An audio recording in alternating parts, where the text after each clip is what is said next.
People world over commemorated the 21st anniversary of the 9/11 attacks that shocked the United States and killed nearly 3,000 people.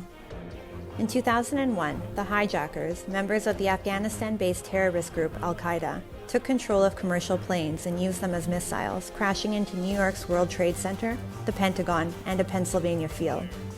The incident changed the world thereafter, becoming a turning point in the global political discourse. We regain the light by reaching out to one another and finding something all too rare, a true sense of national unity. To me, that's the greatest lesson of September 11. The U.S. administration, headed by the then U.S. President George W. Bush, launched a war against terror and sent American troops to Afghanistan, where the Taliban were ruling. Osama bin Laden, the head of Al-Qaeda, was the prime target. There were two declared objectives of the U.S.-led NATO military operation. One, dismantling Al-Qaeda, and two, removal of the Taliban from power in Afghanistan to create a democratic state. The U.S. toppled the Taliban, whose patronage combined with covert support from the Pakistan military had emboldened and strengthened Al-Qaeda over the years. There is absolutely no way that Osama bin Laden was hiding in a military cantonment, Abbottabad, and Pak ISI would not have known. It's impossible.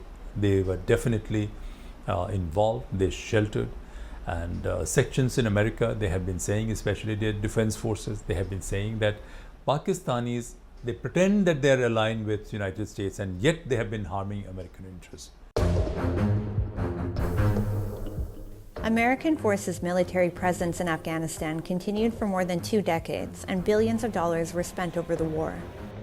On May 2, 2011, the U.S. Special Forces killed Al-Qaeda founder Osama bin Laden in Pakistan's Abbottabad in Operation Neptune Spear. The fact that bin Laden was hiding in Pakistan exposed Islamabad's failure to track down, or failure to reveal the hideout of America's most wanted terrorist. The U.S.-led NATO forces left Kabul in 2021, but the war against terror continues in Afghanistan and neighboring Pakistan. Despite the Taliban takeover, the U.S. located the second general emir of Al-Qaeda, Ayman al-Zawahiri, and killed him in a drone strike in August this year. Al-Zawahiri and Osama bin Laden plotted the 9/11 attacks together, and he was also one of America's most wanted terrorists. The killings of both Osama bin Laden and al-Zawahiri, however, pose serious questions before Pakistan and the Afghan government as to how two of the world's most wanted fugitives were able to hide right in their backyard.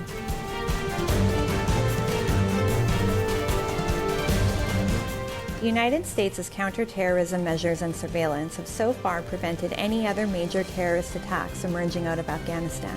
However, observers believe that terrorist threats persist and that other terrorist groups like the Islamic State Khorasan province are gaining a foothold in the region. With improved intelligence and law enforcement at the domestic level, Washington has developed a network of allies who are capable of preventing an incident similar to what it tragically suffered 21 years ago. However, the U.S. cannot afford to ignore the possibility of a terrorism resurgence and a threat of future terror attacks. People in Washington are also aware that the Taliban never completely severed its alliance with Al-Qaeda. The neighboring Pakistan-based Haqqani network is also involved in the equation, which only amplifies the threat. While U.S. withdrawal from Afghanistan may have been hailed as respecting the sovereignty of the country, the fact remains that the ground reality in Afghanistan remains the same, and the United States and others around the world need to keep a continued vigilant eye on day-to-day happenings in Afghanistan.